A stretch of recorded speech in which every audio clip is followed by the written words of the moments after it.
we're recording now. Well, what I wanted to do tonight,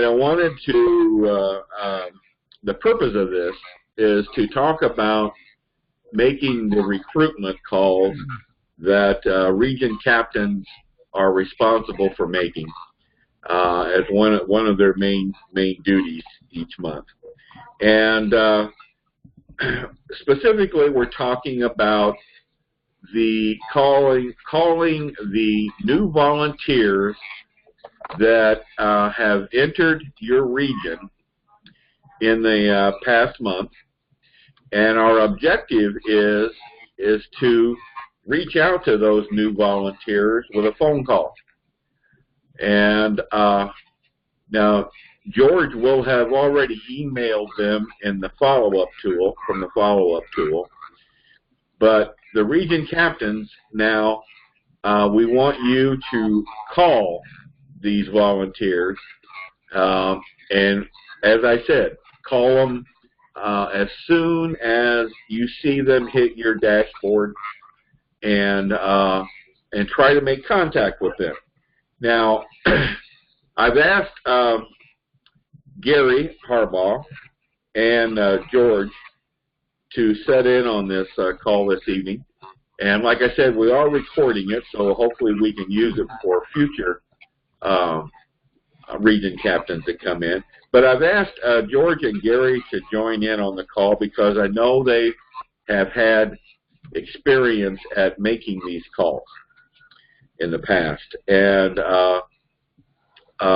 so I wanted to just have a general discussion here, and I wanted to, of course, field any questions that Thomas or Kim, apparently we're not going to have Clint tonight, but any questions that you might have, I wanted us to talk about those and address those questions. So let me start this off, and then Gary and George, you join in and add your 2 cents worth in here, and then we'll get to Kim and Thomas if we haven't put them to sleep yet. All right. When you call, like I said, we want to try and contact these volunteers as soon as possible. And now when you call that volunteer, don't be disappointed if you don't get through to them. If you get an answering machine, don't be disappointed. Believe me, if you've done this at all, you know that some people, check that box that they want to volunteer, but they really don't want to, or they really don't know what's involved, and so they get cold feet and they don't want to follow through on it. But if you make contact with a volunteer, you want to work with them. You want to get to know them a little bit, as much as you can. Have a conversation with them.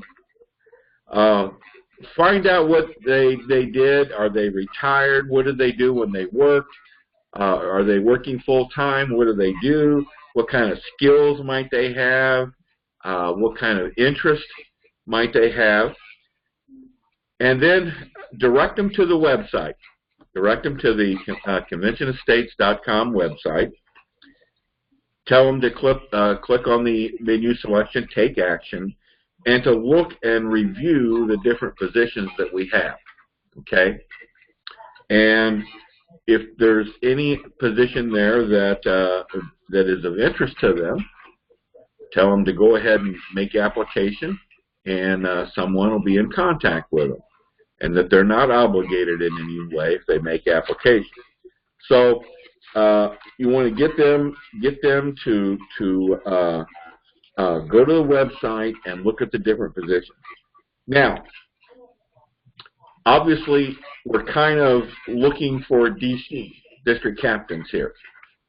So you might want to, if this is someone that, based on what you know to this point, if this is someone that you think might be a good district captain possibility here, then point that position out to them, that when they get on the website and they look at these positions, to take a close look at the district captain position.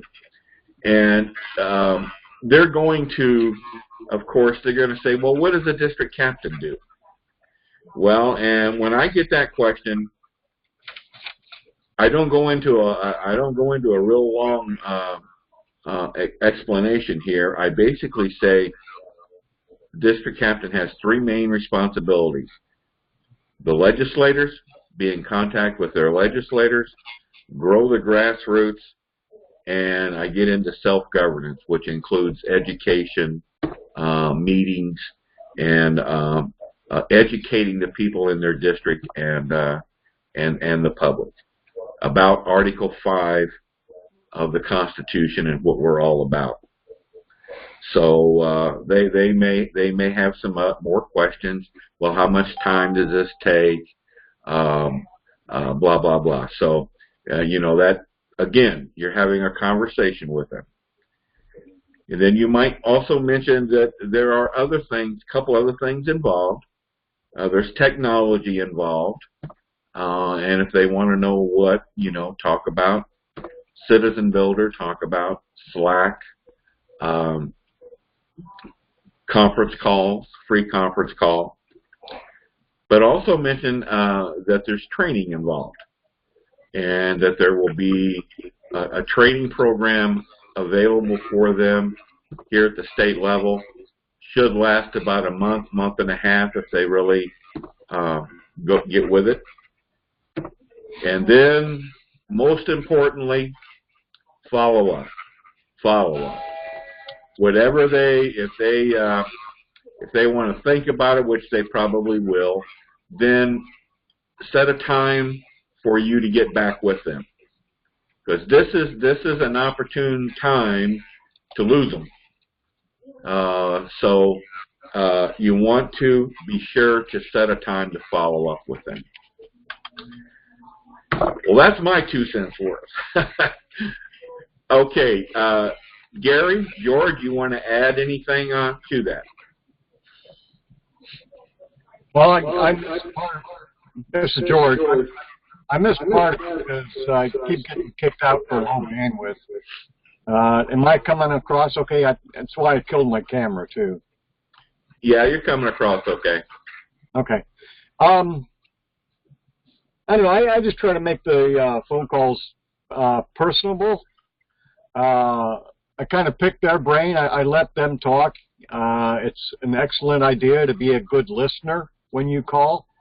I usually ask them why did they volunteer, or basically what is their story, how they hear about convention of states, and what is their primary beef against the federal government, things of that sort.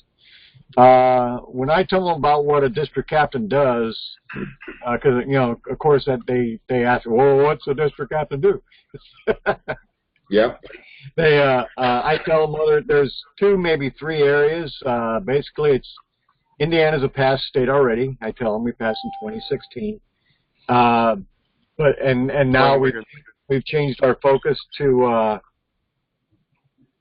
educating the grassroots and also developing a relationship with the legislatures. I explained to them, we're not expecting a once-a-month Saturday morning coffee with them, but we want your legislatures to understand who you are, that you're the go-to person for them in the Convention of States.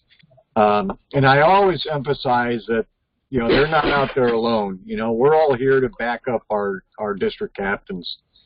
Because, district captains are out on the front line, and our purpose for being here is to support them. But primarily it's just learning to be a good listener, and as you listen, you'll pick up kind of keys to what kind of questions to ask. If they mention that their work is really hard and stuff, and then you say, well, what kind of work you do? That how much time do you spend at that? And just kind of get the conversation going. I usually end up talking to them for anywhere to half hour, maybe 45 minutes, and you get the occasional person that I've been on the phone for an hour and a half, 2 hours sometimes with people because we just get gabbing about the Constitution or whatever. And then I always make a note and follow up with an email. That way they got my contact information. They got some links for more information and on what a district captain does. I use the template. It's a national template. I think it's US 8. Anyway, it's the one for DCRT Interested is the name of it. And I use that template. And I also always put on there a link to Paul Phillips's podcast, Free to Be Free. There is one little place in there in the template that's a bullet point for a minute-and-a-half video on district captains. We've probably all seen that one. So, where you answer the call, it's that one. And then I just make another bullet point for that to tell them about Paul's podcast. That template does need a little bit of editing. So I always go through that, like the intro, Dear John. There's a comma after the dear and a period after the John. So you take out the comma and change the period to a comma. So, and the template also says that we have over 24,000 supporters, and now that I changed that to over 30,000. But those are the only real edits that you need. So anyway, that's pretty much my little tricks and treasures. Okay, all right. You'll be lucky to get to talk to someone that long. Yeah. But well, I don't know. A lot of my conversations are, it's easy to go through a half hour, especially if you get them talking about themselves or, what they're angry about and that sort of thing. An hour, a half hour will fly by pretty quick. Yeah. And they sometimes they have a lot of questions too. And as you talk, they get more questions as well. But as far as actually contacting somebody, probably about 10%. 1 out of 10 or so I'll actually make contact with. And once in a blue moon, somebody will call back or at least text back. That's pretty rare, though. Okay. All right. Gary, what do you want? You want to chime in on this? Yeah, I'd like to talk a little bit about kind of the process I go through. So I pick a district that I'm going to make calls in, and if there are 25 people there who said they're going to volunteer, I'm going to call them. Typically, people don't answer the phone. You're going to be leaving a message. I always say, my name is Gary Harbaugh, and I'm a volunteer with Convention Estates. And so I think I use the word volunteer because it makes it clear to them that, I'm not somebody who's being paid to call them. I'm a volunteer. And I leave a voicemail saying that, I saw that they indicated they might be willing to be a volunteer. If people signed a long time ago, initially, I might say, remind them that Convention Estates is the project for calling a convention of the states to propose limits on the federal government, something like that. Because I've had people that I talk to that they signed so long ago they don't really remember what it was about. Then I typically will leave that message, and I'll go back again in a month or 6 weeks later, and I'll go through the whole process again. So there are people I've left 3-4 messages for, and several things about that might seem crazy, but the fact that I keep calling them, every now and then somebody kind of gets like, this guy's not going away, I'm going to call him back. The thing I do now, too, is I typically say, I'm also going to send you a short email with a little information about district captain, and then I'll send them the volunteer opportunities email. And if I get a hold of somebody, I'm going to tell them a little bit about the district captain position, talk to them, again, kind of like George said, find out what their hot button issues are, why did they sign the petition, what do they think is out of control about the government, because that usually gets people kind of stirred up, and it reminds them why they signed this, why they think it's important. And then, they typically have questions about being a district captain or, being in a leadership role. And so what I do is I try to just emphasize a couple of things. They're the point person for the contact with their state legislator. Their job is to build the grassroots, to educate people, and to be an active participant in the project. I also emphasize the fact that there's a training program for them to go through. So I think most people feel like, yeah, I'd volunteer, but I wouldn't know what to do. So I want to make sure that I tell them that there's training that they will be provided. And I also emphasize the fact that we have excellent tools for contacting people through the website, the district dashboard, communications through Slack. We tell them we have conference calls through pre-conference call. And so they'll kind of understand they're not just out there all by themselves on an island, trying to figure out what to do, that we will be with them and help them along the way to understand what to do and how to do it. Okay, couple things that I've heard George and Gary mention that I want to stress. They mentioned sending emails. In Citizen Builder, there are now, first of all, let me say, when you're calling this volunteer, you should have their Citizen Builder profile in front of you on your screen, okay? And in that profile, in the email part, there are some templates that you can use to send a follow-up email to these individuals, and that's what George was referring to, and Gary. Also, I want to stress that on that, when you're in that profile, that you post a note on that person's file that you made contact with them, that you talked to them. Basically, you don't have to go into great detail, but post a note. Actually, it would be, in this case, if you actually talk to them, it would be a telephone call. If you ended up emailing, that I think will automatically post. But you want to post a note that you made contact with them about volunteering. And also, and Gary and both George mentioned that you're going to get a lot of voicemail because people won't recognize your phone number. They won't know who you are, so they'll let it go to voicemail. So you want to have a good voicemail, short voicemail message to leave and get them to call you back, or tell them that you will call them back at a certain time. So that's part of the follow-up. Okay. Kim, Thomas, I think Clint's on now. Questions?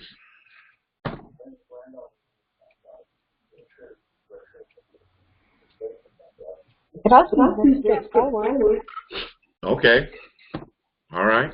I appreciate you sharing your expertise. Okay. Well, you're welcome. I don't know about George and Gary, but you're welcome. Hey, this is George. I would like to, I didn't mention it, but Gary covered it. I also, in my calls, get around to mentioning about our training team. I tell them, well, there's a national, but we in Indiana here, we have our own special training program. We think it's better than the national. Yeah, I push Indiana a lot. But yeah, a lot of the things that Gary mentioned are important to bring up in your talk with them. And as far as the voicemail message, yeah, you want to have like a maybe 30-40 second kind of elevator speech, kind of voicemail elevator speech. Just tell them who you are, that you're sending them the follow-up email to have them look for it. Maybe even tell them what to look for in the subject line. And that let them know that your contact information is at the bottom of the email. But yeah, a lot of things Gary mentioned there that I didn't are important too, and they should be handled like that. Okay. All right. Thomas, you got any questions? Oh, questions. No, I just got this. It's not a question, but it's more like a. I caught a woman today, this morning. She answered the phone. And she says, "I'm brushing my teeth," and she was brushing her teeth. Yeah, video How come you get these? How come you find these? Now, I don't find them. They volunteer. Were her teeth in her mouth, or were they holding them?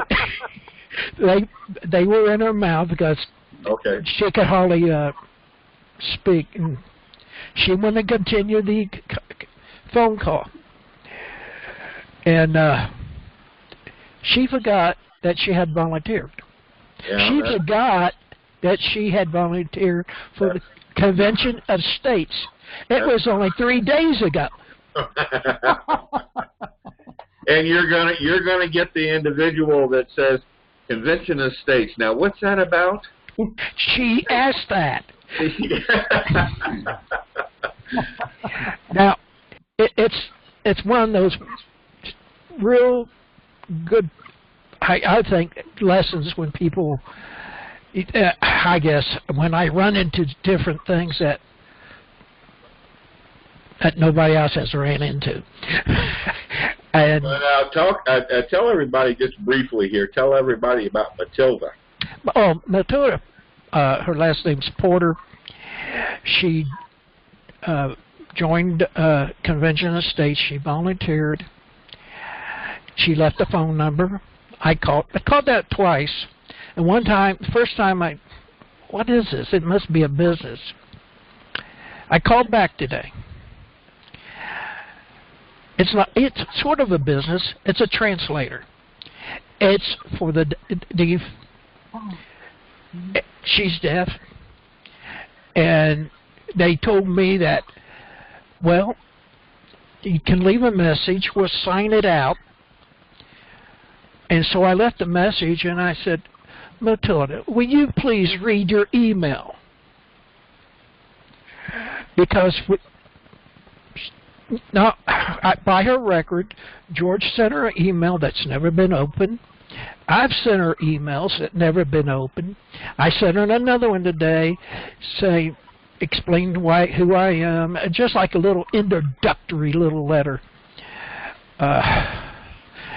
Hopefully she will get the message and respond. I don't know how we would ever communicate except by email. That's all I know. Thomas told me about that experience. I've never encountered that. George, Gary, have you ever encountered a hearing impaired or speaking impaired individual? Not that I'm aware of. I've gotten a hold of a fair amount of businesses. Yeah. But no, not that I'm aware of. I've never encountered. I wonder if Not you could that I text recall. that number with Nope. a text off of your phone. I'm sorry, what, Clint? I said, I wonder if you could text that number with, your phone, with your mobile phone, if No. it can translate. Well, I don't think that was a mobile phone, was it? well, it says it's mobile, Oh, but they're based in Louisiana, the translator, and she did opt in for that text messaging type deal. oh, okay. But I asked him, I said, if I text message this number, where's it going? It would go to them. So he says that if you want to, she'll have to give you her other cell phone number. Okay, all right. So I asked for that too. Okay. This is the kind of service that they're kind of like the interim between you and the other person, and they just transcribe what you say, and what you say pops out in text on a readout of some sort. Is that what this is? What you're talking about? Sign. Oh, okay. Oh, all right. All right. Anybody have any other questions? Anything else that we need to maybe touch on or cover? Yeah, a couple other points I'd like to mention. Okay. One is you can kind of listen to people's tone of voice when they answer and get a sense of whether you've annoyed them or not, things like that. So sometimes I tell them right away, I'm not calling to ask for money after I say I'm with Convention Estates. Another thing that one of the training videos we had said, instead of saying, is this a good time to talk, you should say, is this a bad time to talk? And people will typically say no, because, if you ask them if it's a good time to talk, you're kind of asking several questions like, do they want to talk to you and things like that.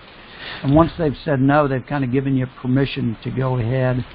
And another thing I try to do is I always try to make sure I have a very friendly tone of voice so that I don't want to be annoying to them, because for a lot of people, a telephone's a source of annoyance anyway, and so I want to try to make sure I'm trying to use a pleasant tone of voice and be engaging, and then get them to talk about what they're interested in.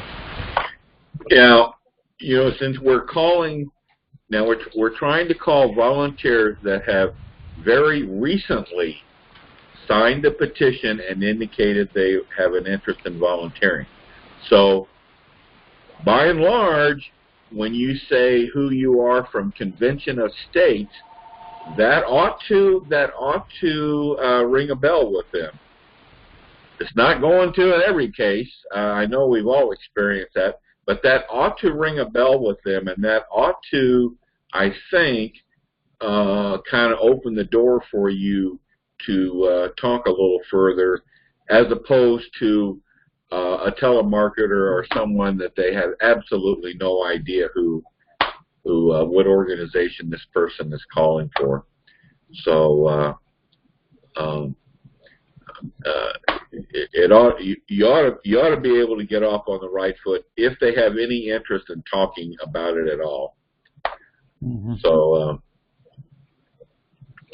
okay, you all feel comfortable in doing this, and of course I want to see on your region captain status reports, I want to see the calls that you've made, the new volunteers that have come into your district, how many you had, how many of them you called. Believe me, it's been proven to me that contacting new volunteers like this, that's the best time to talk to them about getting involved in Convention Estates. Now, last year we went through a process to where we basically caught up on a lot of volunteers that had not been contacted in many, many months. So we're trying now to stay on a current basis. So you should be checking the district dashboard for new volunteers coming into your region, and if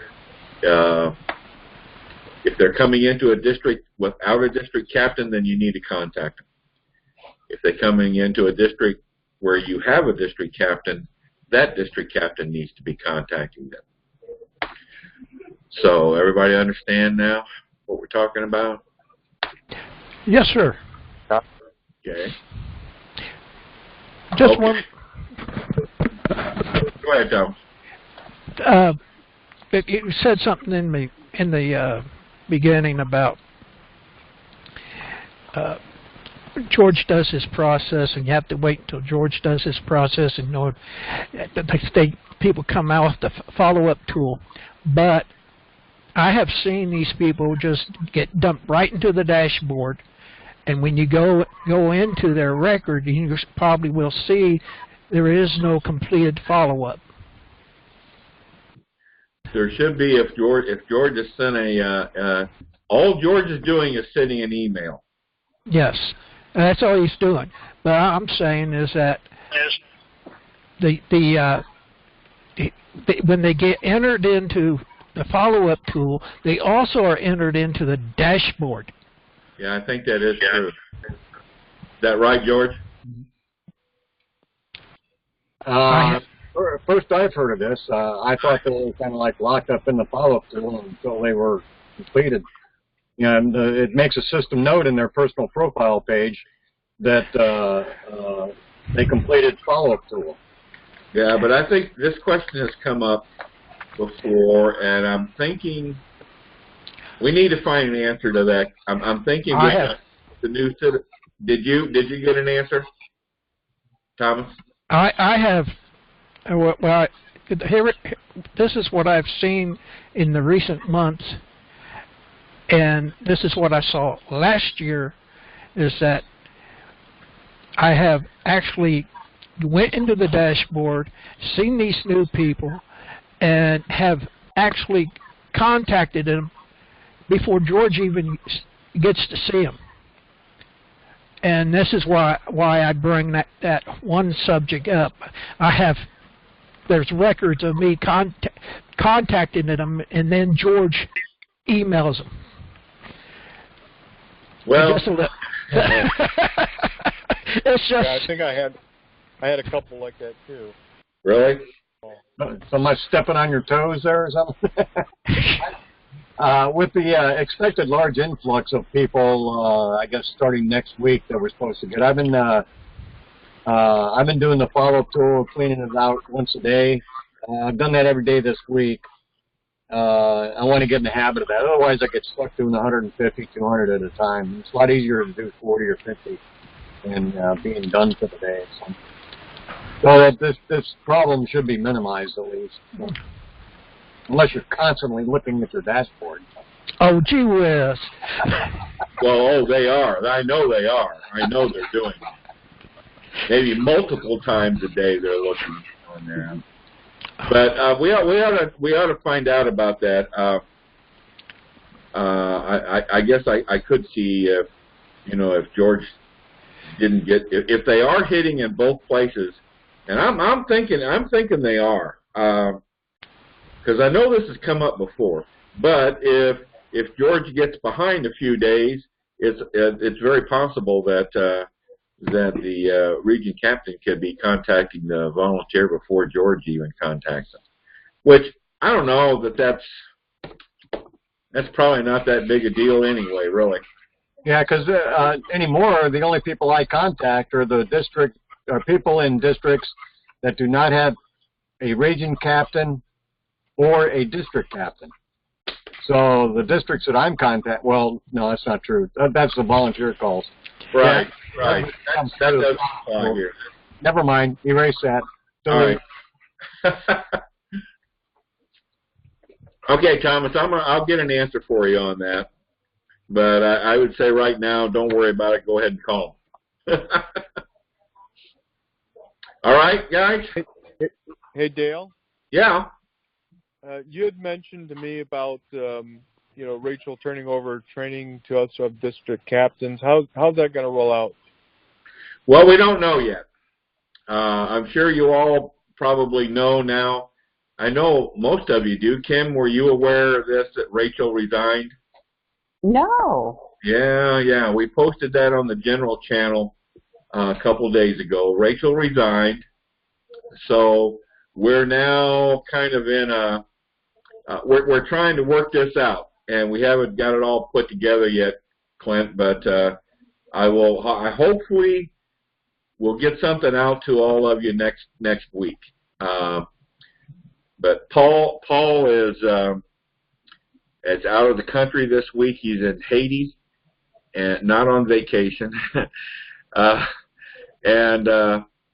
So when he gets back, we'll get our heads together and try to figure out how we're going to do this. So hang on right now. Okay. Just so you know, we got actually 4 people, I think, in the training process right now. Two of them are in Gary's region, and then one in your region, Kim. Yeah.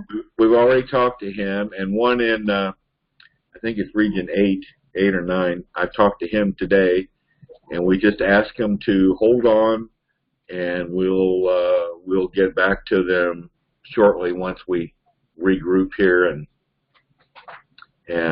figure out what we're going to do. Why did she resign? Well, it has to do with, from what little she has told us, of course, with Rachel, everything's effective immediately, and she didn't want to be contacted about it. But in her Slack message, she indicated her issue is with National, and the way National is handling things. I'll just make it short here. The way National is handling things, and she thinks that they're not doing a very good job, and so she did not feel comfortable bringing new people into our organization. Oh my. Yeah. Kind of reminds you of people getting an abortion, doesn't it? I just didn't want to bring a baby into this world. Okay.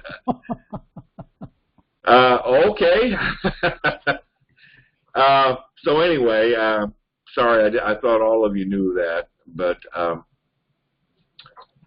so we're like I said, we're trying to put together a program here. So, anyone have any other questions?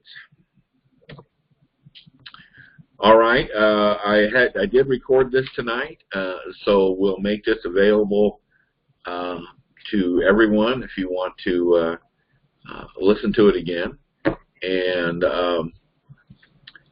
we'll use it for future region captains. I think this would be a good thing for future region captains to listen to also.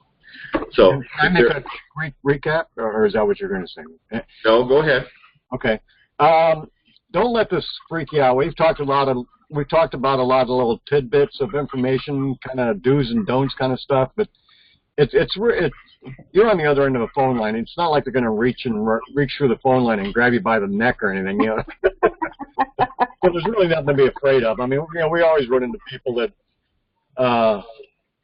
we rub the wrong way and stuff. But it's nothing to worry about. Don't take any rejection or anything. Don't take it all personally. Just go to the next person. It really gets to be kind of fun to do, you know, because you look for those that kind of like low-hanging fruit, the people that are really, you run into enough people that are enthusiastic about it to keep you inspired to make more calls. They're out there, and there are getting to be, in my experience, more and more of them that are eager and waiting for your call. And I've had people tell me, well, why didn't you call me earlier? You know, so you know, it's not like we got to beat doors down or anything to get hold of people, but you know, just keep plugging and chugging, and it's not a problem. And after a few phone calls, it gets to be natural. And you know, if you blow a few phone calls, so what? Go to the next one. It's all right. Yeah, George's term of low-hanging fruit is very good because that's what these represent, the low-hanging fruit, because they just volunteered, they just did the petition, so it should be fresh on their mind what we're all about. And if you haven't heard already, we will be starting a new national campaign very soon with the Ben Shapiro show, and it's expected that he's going to generate a lot of people for us, and they're probably going to be younger people. His audience is predominantly millennials, so they will probably be younger people. You know, people Kim's age. Thank you. Yeah. But so we could be seeing a tremendous influx here again, kind of like we did with Hannity. So get ready. But like George said, make it fun. Don't get rejected. Make it fun, and just keep going with it. All right. Okay, guys, thank you very much for joining us tonight. And we'll end the recording and move on. Thank you. Good night. Thanks. Thank you. Night.